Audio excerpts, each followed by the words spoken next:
New Thought Media Network proudly presents Having Courageous Conversations, where real talk dives deep. Each week we go beyond surface talk. We open our hearts, speak our truths, and dive into the stories that shape us. No scripts, no filters, just powerful, unforgettable conversations about life, purpose, healing, and truth.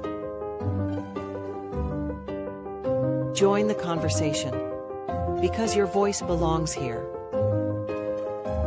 Please like, share, and subscribe.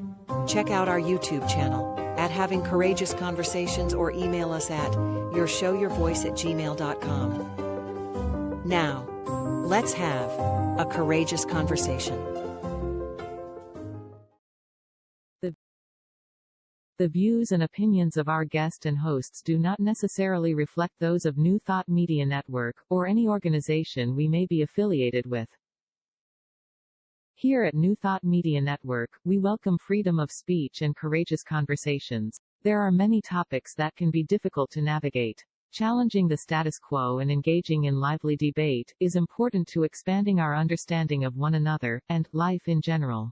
Creating a peaceful world doesn't happen because no one disagrees, it happens from a willingness to understanding one another. In our programming, we strive to expand consciousness and assist people in creating remarkable lives. Your comments are welcome at info@ntmedia.org. Welcome to today's episode of Courageous Conversations. Our theme is Transition as Sacred Thresholds, Bridging Change with New Thought Wisdom. Life is full of endings, uncertain in-betweens, and new beginnings. And while these moments can feel daunting, they also hold profound opportunities for growth. I am Cheryl Rogers, and I'm delighted to be here with my wonderful co-host, Mark Dupuis. And together we'll be guiding this conversation with Reverend Dr. Tynya Beverly, who will lead us through William Bridges' transformation model of transition, illuminated by the wisdom of New Thought philosophy. Thank you, Cheryl. And I'm happy to introduce Reverend Dr. Tynya Beverly, who is a poet, author, staff minister at the Center for Spiritual Awareness. She leads the African American Suicide Prevention Project and facilitates safe Black space healing circles. Wow, so much to talk about. A retired chief learning officer for the state of California, she now cultivates healing through spiritual leadership, social justice, farming, and creative retreats. Thank you for joining us today. It's a pleasure to be here. Yeah, Now, and what a powerful woman Reverend Dr. Tynya is, that I'm so grateful I got to speak to and hear her speak at the Association for New Thought Network conference. So tell us a little bit more on this topic. Yes. I love talking about change because I think change, if we begin to understand it, it is absolutely liberating. And for those of us who are in no new thought, we can sometimes get pulled down by the daunting feeling about changes in our life. But if we had a different framework on this, I suspect that we would give ourselves a little bit of grace as we move through some of this. The one thing that I want to share is that change is inevitable. It's a part of our life. And so it's amazing to me how we kick and scream and resist when changes come about. And if we could just put a different frame on it, I think it would help us to move through that process. And what I call, we get through it because we're soldiers. We're going to get through the change. But I also find that we're like the walking wounded when we get to the other side. Mm-hmm. So we can choose how we get through changes. Change is going to happen with us or without us. Mm-hmm. And I was introduced to Dr. William Bridges many years ago. My background is in organizational development. And so I had a major downsizing effort where I had 13,000 employees that we had to move from a manual system to an automated system and call centers. And folks were resisting and kicking and screaming. And when I became certified in this training, I got a chance to sit with Dr. Bridges. And he shared a profound story with me about how he even developed this model that I'm going to share with you.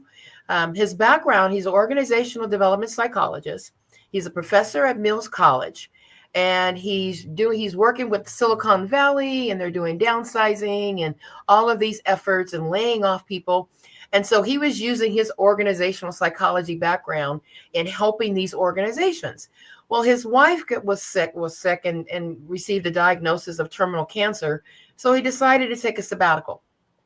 So during his time with her, he realized that the same stages that people in organizations went through, he found himself personally going through it with the news about his wife. Mm-hmm.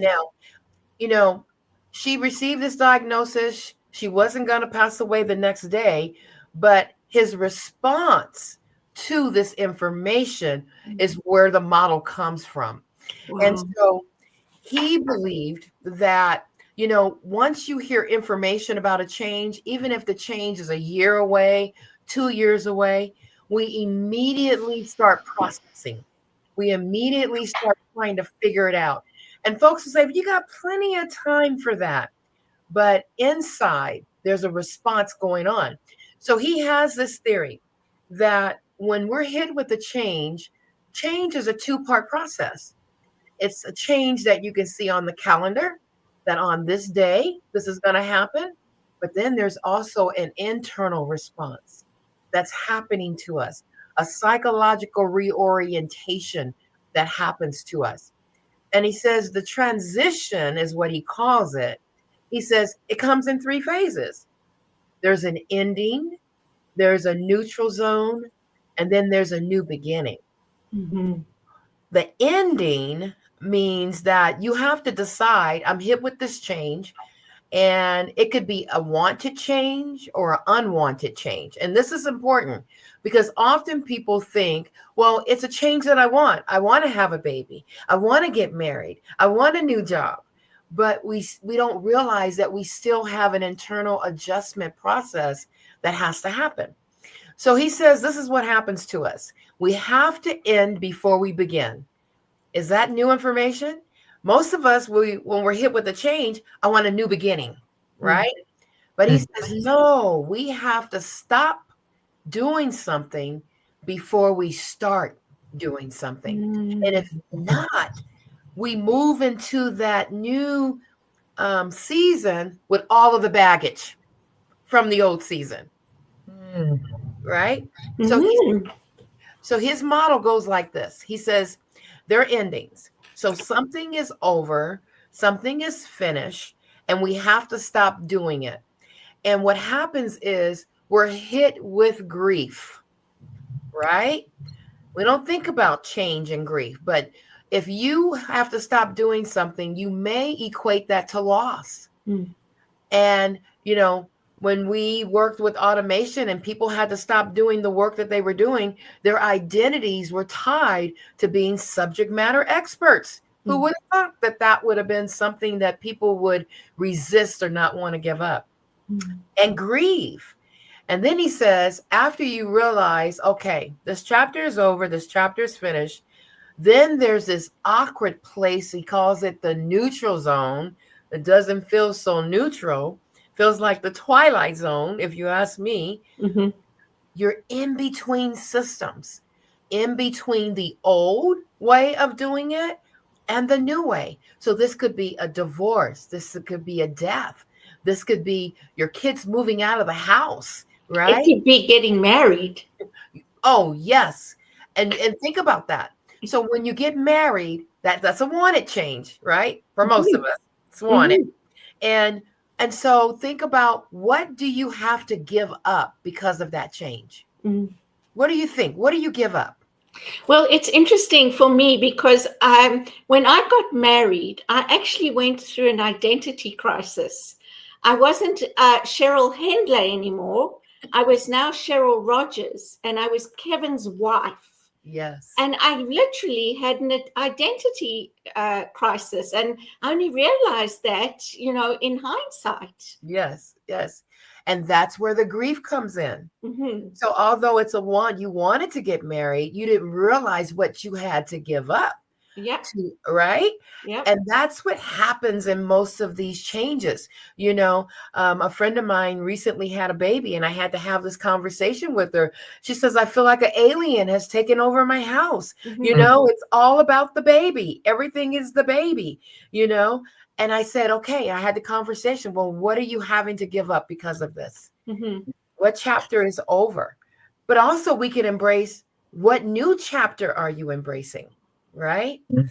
Yeah. And so I'm thinking, Cheryl, that when you got married, you probably went through an awkward time where you were in between worlds, Mm-hmm. right? Your old identity and this new one's not quite formed yet. Yeah. And right. And Yeah. so it's uncomfortable. Yeah. And that's the neutral zone that he says that most of us, especially as adults, we want to get to the new start. We don't Mm-hmm. want to spend time in the unknown. And here's the interesting part about the neutral zone. He says there's two sides to that part. The first side is chaotic and lacks direction, but the second side is creative. You see, and you're starting to let go of your old world, and you're starting to create what your new world is going to look like. Mm-hmm. But you have to be okay with being uncomfortable for a little bit of time, right? Yeah. Before you get to that new beginning. When you were talking about new beginnings or things that are new, I smiled because Cheryl and I were just having a conversation. On Sunday, she spoke, and she brought the service together in a new format. So she had about a 10-15 minute talk, and then she invited conversation from those that were there. And I think it was amazing. And Cheryl was uncertain on how it came through, I guess. And I said something about, wow, change, shaking things up a bit, I think is awesome, because otherwise we keep doing the same thing, right? And yeah. And also think about those folks that like to do it the same way all the time. And we come in and we change something, right? Exactly. And these folks have been viable team members, participating in our organizations. Then all of a sudden they're withdrawn. All of a sudden they shut down. And you think, I've done something wonderful. It's a great change, right? But people in our organization, some of them are comfortable with doing it the same way. So there's a process that those of us in leadership need to be able to honor where everyone is in the process. Right. Yeah. So this is something we decided to try out on the 5th Sunday of every month. So it's not a complete change, but it's an introduction to something different, and to see how that goes. But exactly, some people will be comfortable and some people won't. And it's going to be interesting, because suddenly when you start, you do something the following weekend that's in their comfort zone, that might even take away from what they actually enjoyed in the previous week that was different, because now I'm comfortable, right? Yes, exactly. And so I share the model, the 3 phases, the endings, the neutral zone, and then you arrive at a new beginning. You see how that happens? Yeah. But there's some work that has to happen before you get to that new beginning. Yeah. And I like to lay over new thought principles when I'm talking about this model, because it begins to make sense. Because when we talk about endings and letting go, whether we're talking relationships, habits, identities, whatever that is, if you look at it through a new thought lens, release is not loss. It's a clearing of space for divine intelligence to work. Beautiful. Right? If we look at change from that perspective, that there is something, expansion that is happening right now. And if it wasn't because of this change, I wouldn't be going through this right now. How many times do we're hit with the change and we're like, oh no, I'll never get through this. And then when we get through to the other side, you look back and you go, wow. Yeah. Transformation. Yeah, right? Absolutely. I really believe that in order to grow and learn spiritually, change is required. Yes. Right? Exactly. Mm-hmm. And if we can begin to name the change, we can begin to do something about it. Now, the tools that we use are our basic spiritual practices that we use on a daily basis are the same tools that we're going to use to get through change. It's asking those questions about, all right, I've named the ending. Okay, but what chapter is over for me? What do I have to stop doing? And maybe you're journaling about that. Maybe you're praying about that or meditating about it. Or how about developing a vision board for what this new beginning is going to look like for yourself? Often when I find myself in difficult changes, I'm a cancer survivor, and I found myself having to self-medicate with this model. I had to use things like affirmations because I used to call my spiritual practitioner and go, remind me of my truth because I can't remember today, And with affirmations and affirmative prayer, it kept me in the consciousness, and I had to do it daily, so that I didn't get caught up in my illness and in the process. And so I was able to move through that, that process. Right. So is that what you would call positive thinking, or is Absolutely. And it's difficult to have positive thoughts when you're faced with challenging events. And what you'll find is that it's a point of focus, because if not, you're going to spiral down and you're going to get caught. And what happens is we get more of what we don't want. Right? So why not be in control of my destiny by using my spiritual practices, using those tools that will support me through this difficult time? I think we forget about those tools. There's a death of a loved one, a divorce. When people come to me for prayer, it's almost like they've forgotten everything, because change disrupts the flow of your life. Right. Knocks you off your game. Yes. So to be reminded that, you know what, you can get back on even ground by using your spiritual practices to get you through these difficult times. And I would suggest, by what you just said, when somebody comes to you in a time of challenge, distress, that you wouldn't use the words, oh, think positive. Oh, no. I would, based on what you were saying a minute ago, I think you would talk them through the steps. And I have a bit of a hackles going up because it's often used very lightly. Oh, just think positively and everything will be just fine. Can you explain a little bit more on how you would? Oh, absolutely. I would not start telling folks, use the power of thought and take yourself and pull yourself up by your bootstraps. I would have a conversation about, because of this change, what do you think is ending for you? What chapter do you think is over? What do you have to stop doing because of this change? It's coming from the heart.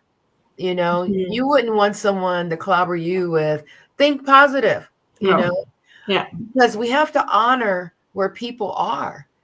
And this person is in pain. They're grieving. And so the last thing that you want to do is be a metaphysical bobblehead, right?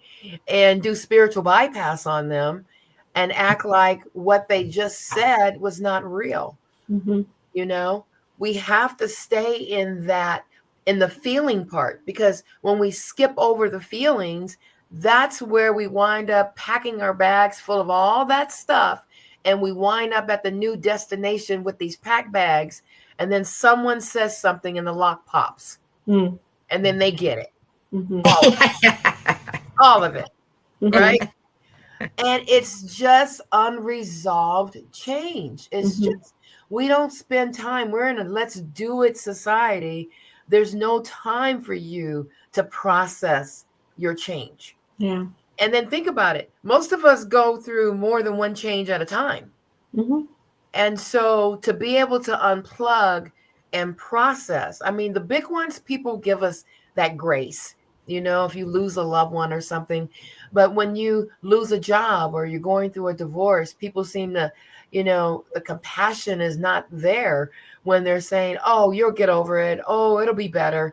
You know, it's like, no, we need to meet people where they are. Yeah, I agree. I think people that say that are, and I used to be one of them, they're actually trying to make themselves feel better. Right? It's not about the other person. It's dealing with the discomfort that they're feeling about what the other person is going through. Absolutely. Yeah. Absolutely. And but some of us, you know, especially in New Thought, you know, we don't want to have to deal with negativity.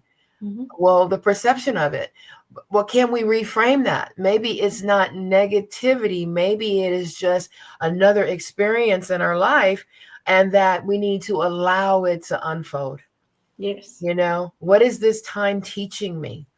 You know, I remember lighting a candle and writing in my journal, and writing affirmations like, I bless what has been and I release it with gratitude.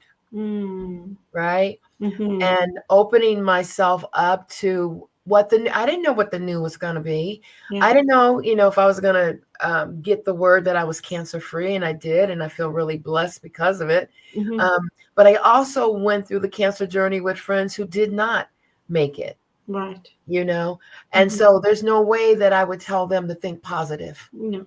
You know, as I meet people where they are, and in this process, just allow it. No matter what it looks like, I bless it. No matter what it sounds like, I don't try to block it. If it's anger, and that's where you begin to understand, you know, those old models that we've heard many years ago, like the grieving process, the cycles of grief, right? Well, when you're dealing with change, those cycles are real. Yeah. You know, when someone has lost something, you know, they may be angry. They may be in denial. You know, they may be disorganized or be in, you know, depression. And so it's to basically to be able to be savvy enough, especially if I'm a leader in an organization, to understand those models like Maslow's hierarchy of human need. You know, the bottom of the rung is safety and security, and most people are right down at the bottom. And then here I come along, and I want to do We Are the World, Kumbaya, social belonging. So does it fit? No. So my communication has to be that way as well. If someone is worried about security because of a change, I need to talk about that with them. Not trying to pull them up and rise above it. They're not ready for that. And so the gift of allowing is real when we're talking about change. So you can see that if we begin to understand for ourselves and those around us, that there is a process, an adjustment process that we go through, then we allow more grace in the conversation and not judging that someone's taking too long to get through that change, you know? But if we know that grief is a part of it, maybe we will, you know, can open up our hearts a little bit. Yeah. And everybody grieves differently, right? So it's the same thing. Everybody's going to handle change differently. Yes. So it's really giving them the space to do that, and just being there for whatever it is that they need in the moment. Absolutely. And I think we forget, well, what would you like someone to do for you if you were in this position? You wouldn't want them to do a spiritual bypass. Oh, You know, absolutely. Yeah. you would want them to be present. Mm-hmm. You would want them to listen and to open up their heart, Mm-hmm. basically, and start there, Yeah. right? So I think that when we're dealing with changes and the world around us is full of constant change, we have change hitting us all over the place. And so just imagine that you're hit with one change and then you're hit with another one and then another one. We're running on a transition deficit. Most of us don't have time to process all the changes. I mean, to do it fully, there's no grace in with that. It's like you're hit with another one and you got to pull it together and you got to keep it moving. Right.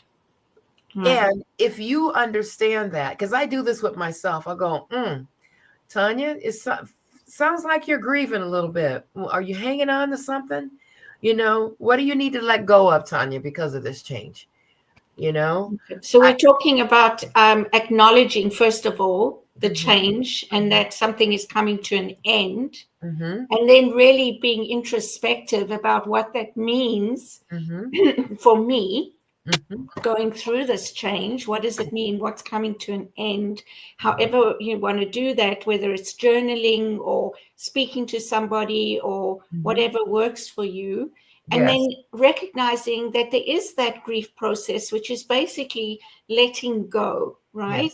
And so how do I let go in a way that allows me to feel what I'm feeling and to honor that? And then now let's talk about new beginnings. Right. So after you've done all this work with the grief and the endings and the letting go, or how about being in the mystery, in that middle zone, in the neutral zone? I think Jesus called it the wilderness, right? That 40 days and 40 nights. Ayala Van Zant, she called it the meantime, the in-between time. Between the time you claim it and the time it shows up. We're talking about faith of a mustard seed, right? Yeah. So after you've gone through that and you've gone through the chaos, you've gone through figuring out who am I now because of this change, and you've gotten to the creative process where you're co-creating what the new beginning is going to look like, and you sort of arrive at this place. But before you arrive at the place, there is another process that you may go through. Is in that neutral zone, you may have to redefine what your life is and what it looks like. You may have to replace some things, or you might have to relinquish some things. You might have to let some things go so that by the time you arrive at the new beginning, it's just sort of like a checklist. You're like, I've made it, I'm looking back over my shoulder, and you're kind of examining what you did. Right. So visioning practice, affirmations again, or some of the things, some of the tools that you would use, and reflection. I have an acronym that I use. I call it the ATM account. And my ATM account is affirmative, treatment, affirmations, and meditation. Those are the things that I use. And I say, maybe I need to take a withdrawal from my bank account today. And it's usually one of those. And so by the time you get to a new beginning, you have developed spiritual practices that are working for this season. And that's another thing is keep in mind is our spiritual practices are only as good as our current level of consciousness. So, absolutely. Right? So on that note, because there's so much more to talk about now, going into spiritual level of consciousness, we're going to take a short break right here. Don't go away. Marg and I will be back with more of the conversation with Reverend Dr. Tynya Beverly in just a moment.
Please help us say thank you to our organizational sponsors, including the Hepperlin Foundation, Affiliated New Thought Network, International New Thought Alliance, Science of Mind Archives and Library Foundation, Center for Spiritual Living Denver, Center for Spiritual Living Midtown, New Thought Philadelphia, Planned Happiness Institute, Summit Center for Spiritual Living, One Heart Retreats, Center for Spiritual Living on the Lake, Unity Spiritual Center, Kitchener, Om Center for Spiritual Living, La Mesa, Satya Center, Center for Spiritual Living, North Jersey, Unity of Savannah, and Center for Spiritual Living, Seattle, as well as all of our individual donors.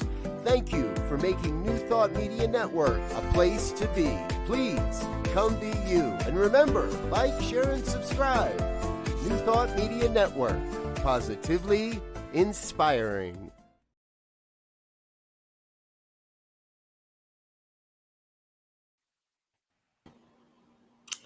Thank you for staying with us. Cheryl and Mark here again, and we're excited to pick up where we left off with Reverend Dr. Tynya Beverly.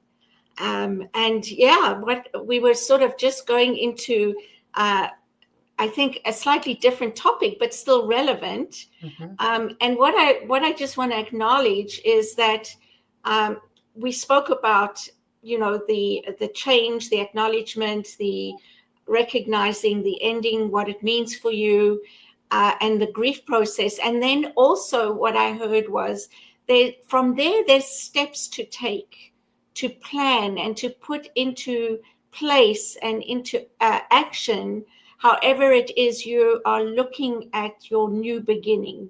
Mm-hmm. Absolutely. Before you answer that, I just had a question. I think it'll flow into what Cheryl is asking.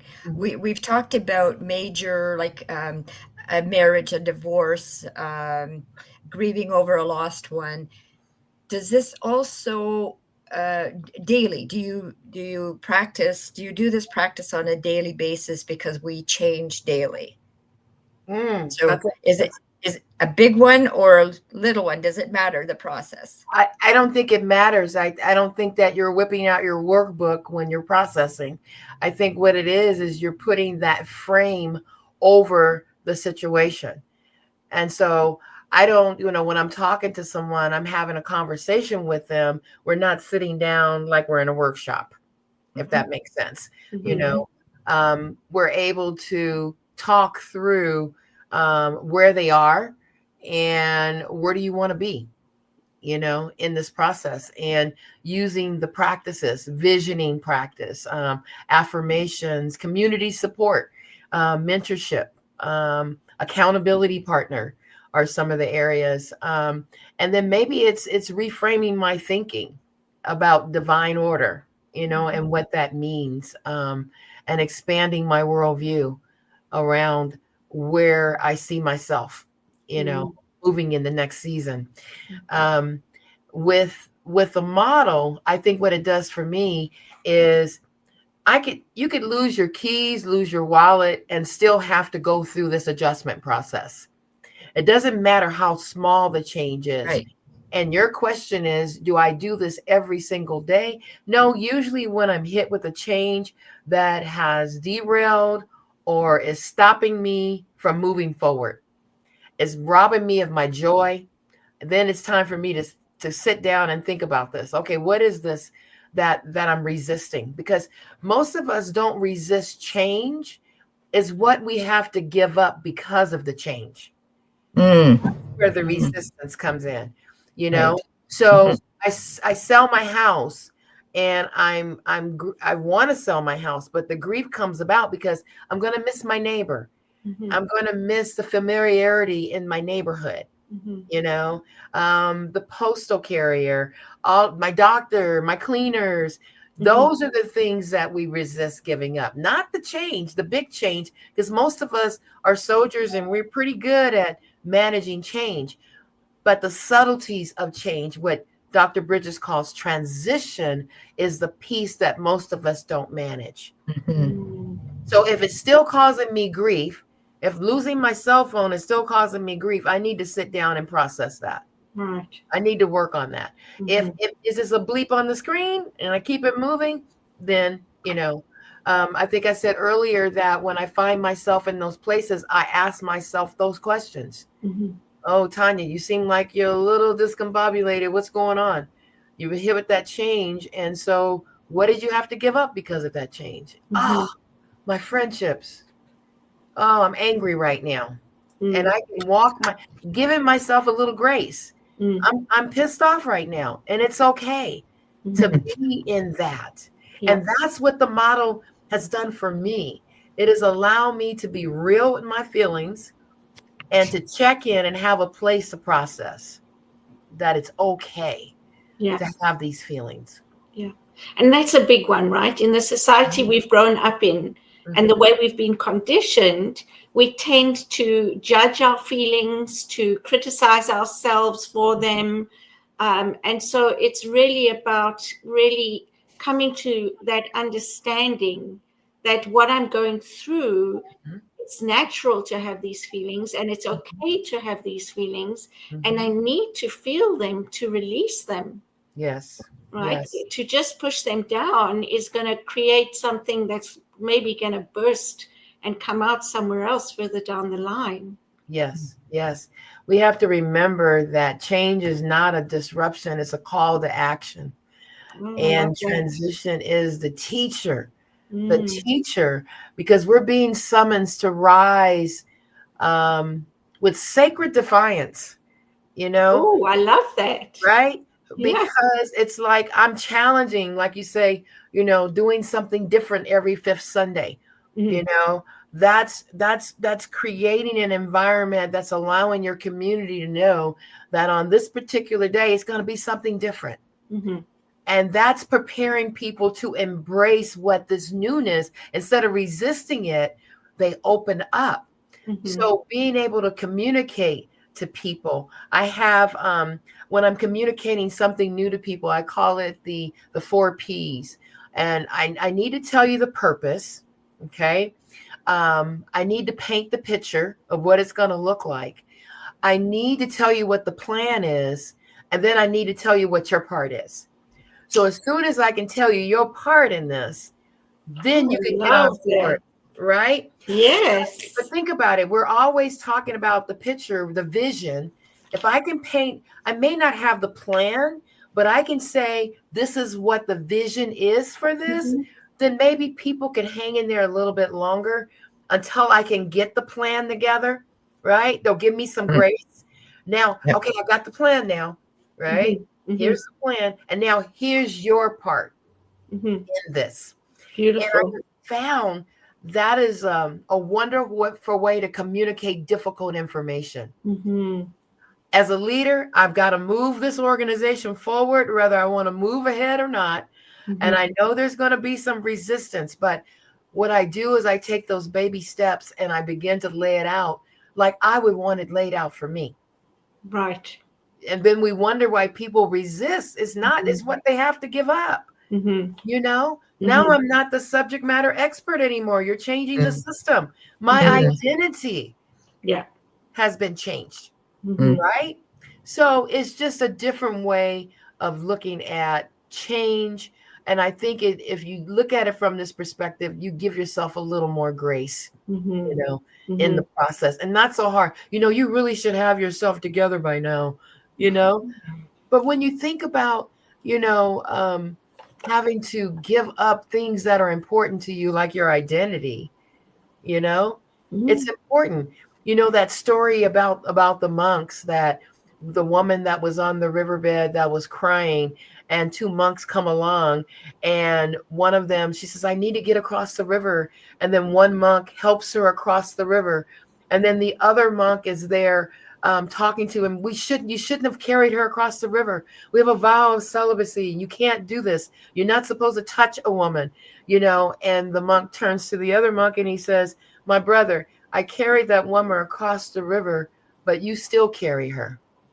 Wow. You still carry her. Yeah. And how many things do we carry like that? Well, we could just lay them down right by the riverside, okay, and leave them there because they're not ours to carry anymore. So what do I have to let go of? Got to let go of something, honey, or you're going to be walking wounded by the time you get to the end of the journey. Right. Yeah. And it's not pretty. Yeah. I am so glad this is recorded. Blessed be. Just saying. Yes. Just saying. Repeat. Well, and it's so interesting because I think the same thing is said for anyone who's going into ministry. Yes. Right? Yes, absolutely. It's the same kind of process. Right. I thought you were going to say menopause. Well, that too, honey. Yeah, exactly. That too. Well, think about it. You know, some of the things that I tell people when you're especially in that neutral zone are things like protect your peace, right? Don't engage in things that don't add value to your life. This is your time of reflection, and choose silence as power. You know, it's not a negative thing. And then let go of what no longer serves you. Lighten the load. And we don't do that. We carry everything and the new stuff. Yes. Is that different? How heavy that is? Yeah. It just is way, way, way too much. So when people say, well, what does change have to do with it? Change has everything to do with it. If you don't process, because it will process you. Right. Guaranteed. Yeah. And you said something in the beginning that it's a choice, right? How you deal with things is a choice. And so it's also about our perception of things and maybe shifting that perception to recognize that, you know, change is not a bad thing. It's just something that we all experience on a daily basis, just like death and birth, you know, and all these things. And so let's talk about it and let's manage it in a more what is the word? In a way that acknowledges us as a person and allows us to go through the process the way we need to. Right. When I hear someone saying something negative, I'll say to them, can you put another frame on that? Oh, I love that. Yeah. If you could reframe that, what would that look like? And have them do it, you know, versus me reframing for them. Because the discovery because transition is a personal journey. As much as I want to help you through it, I can't. Yeah. Because you're looking at that change through your filters, through your life experience. I can't give you my consciousness. Right. And so if people begin to see it from that perspective and they can reframe it, that I do have the power to reframe this. I do have the power to look at this from a different view. Right. I can allow it to eat me up, or I can be in a place of allowing and being open and willing, those kinds of words, you know? Yeah. Okay. What is this change teaching me? Yeah. Instead of shutting down and then, you know, getting stuck in anger, because we can get, you've seen people stuck there for years. Yeah. For years. And how do you get unstuck? Well, it goes back to what you believe. It's your belief system. And if you believe that something's happening to you and the world is got it in for you, guess what? You're right. Right? You're going to be right. You're powerful beyond belief. Exactly. Yeah, exactly. And that's the most interesting thing is some people will say, you know, I've been asking for this for so long and it hasn't arrived, and you know, this, that, and the other. Well, what's the thought behind that? Because if you're saying it hasn't arrived and I'm waiting for it, you're going to continue waiting for it, and it won't arrive. Well, I suspect when someone says it hasn't arrived the way they want it to arrive. The way they think it should. Yeah. Right? Yeah. Or just honoring the blessing that is before us, that this, it didn't happen the way I wanted it to, but it happened the way it was supposed to. Right. Yeah. And so when I'm looking at it, it's like, well, I never would have thought of it that way, but okay, that expands my worldview.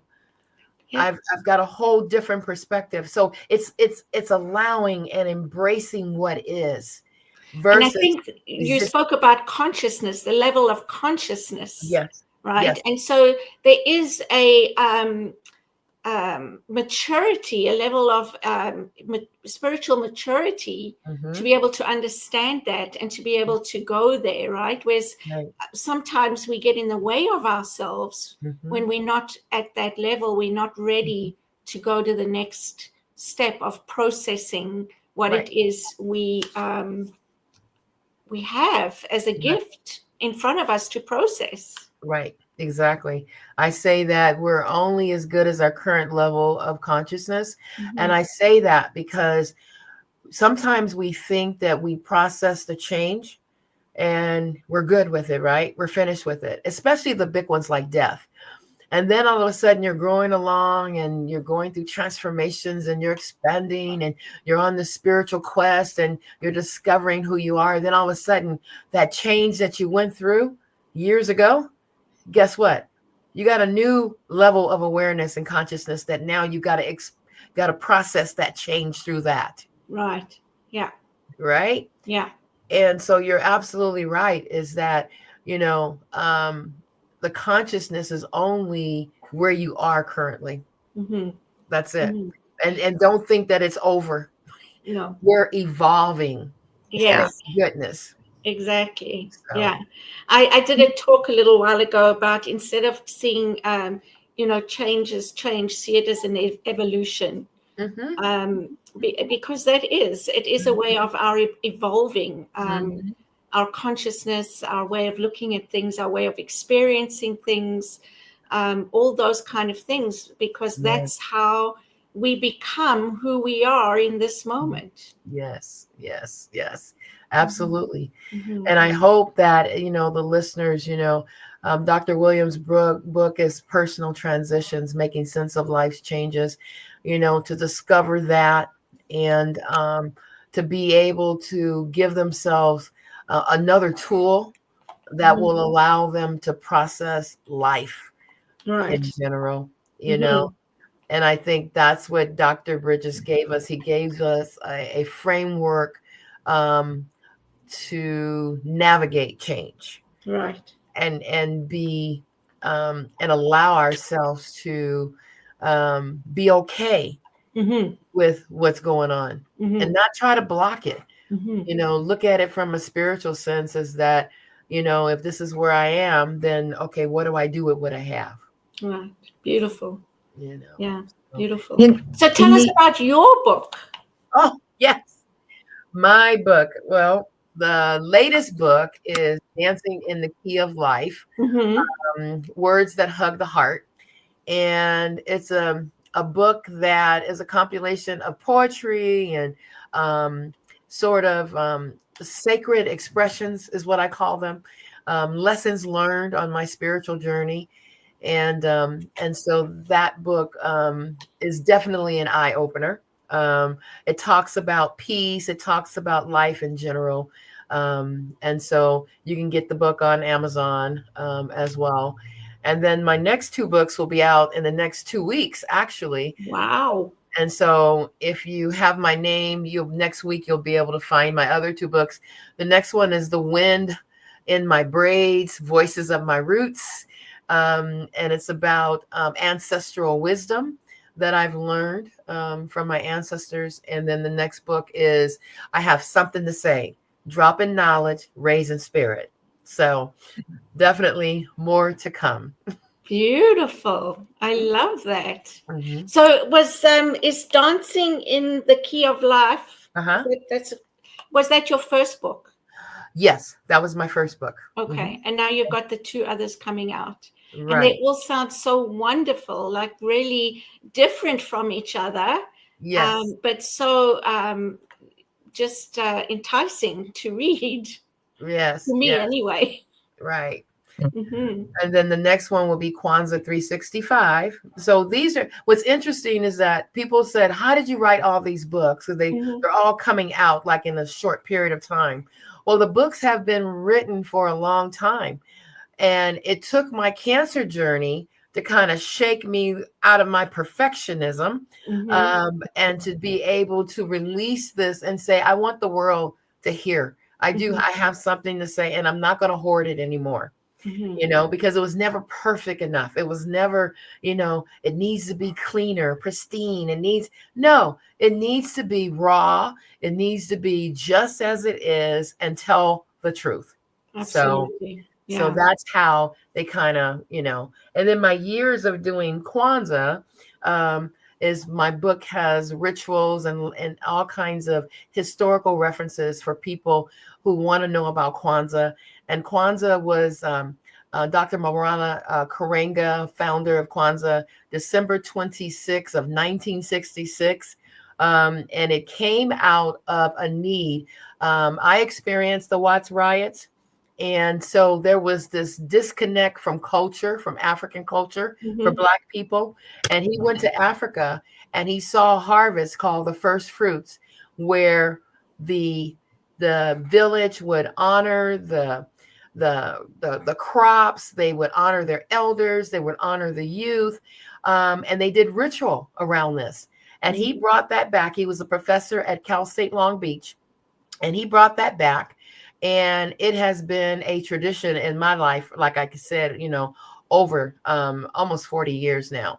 And it's all about the gathering of community. You don't give, and it's the 26th through the 1st. So it's 7 days of celebration, Mhm. December 26th through January 1st.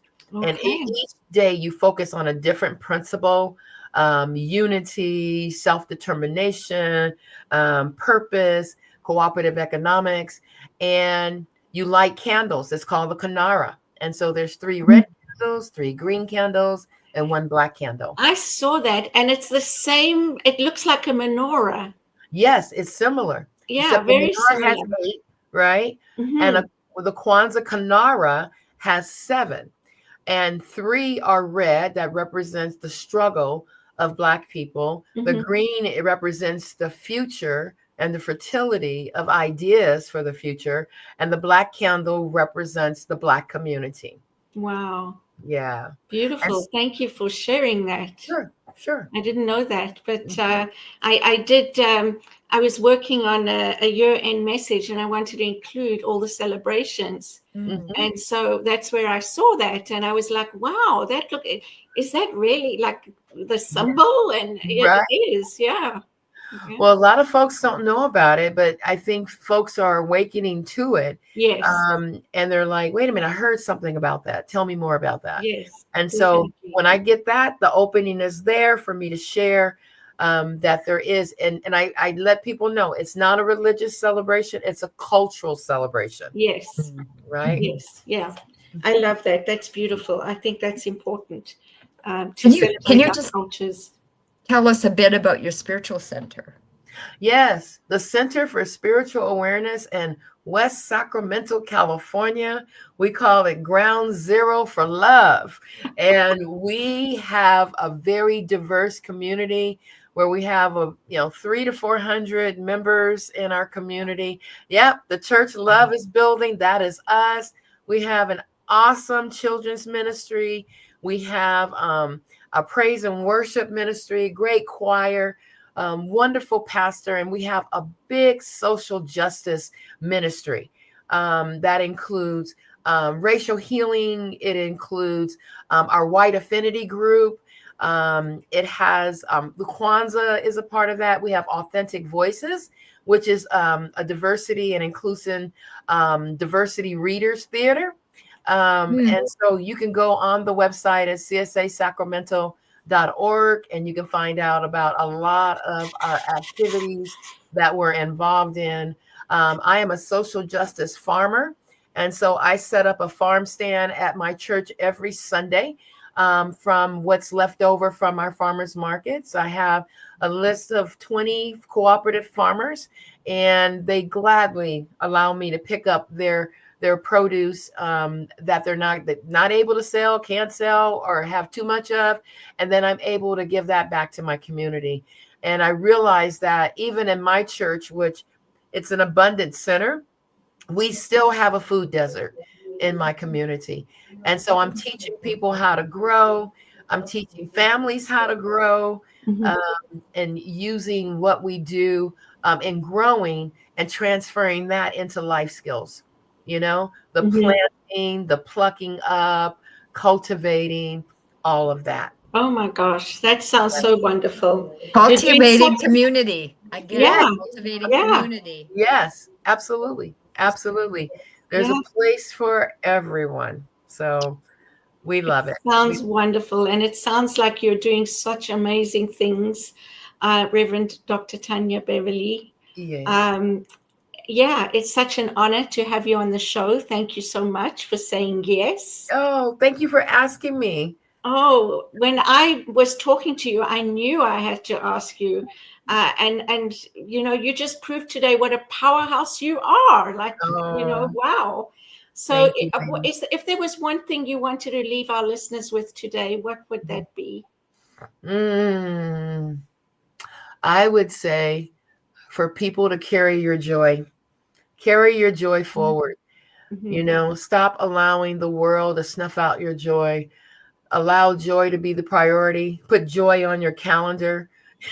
Put joy all around you, because I think it's going to be one of the things that's going to be able to pull us through what we're experiencing right now. Beautiful, beautiful. Yes. And in closing, Mark, do you have anything you would like to share? Just okay. I'm going to say, press play. Press play. Listen again. Pardon me?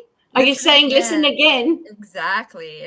Go to the YouTube station and play this awesome recording again. Absolutely. Just packed with information. So packed with information. Thank you so much, Tynya. Yes. You're so welcome. Thank you. Yeah. So as we've discovered today, transitions are not simply challenges to endure. They are sacred thresholds inviting us into deeper wisdom and renewal. By embracing endings, honoring the neutral zone, and stepping boldly into new beginnings, we can transform change into a path of empowerment. And thanks again, Reverend Dr. Tynya. We will certainly be in touch and invite you next year, because I know you have a lot more to say, and we would love to hear about some of the stories in your books. Okay. So I would love to share them. Thank you so much. All right. So everybody, please like, share, subscribe, and we will see you next Wednesday. Thank you for joining us. Bye.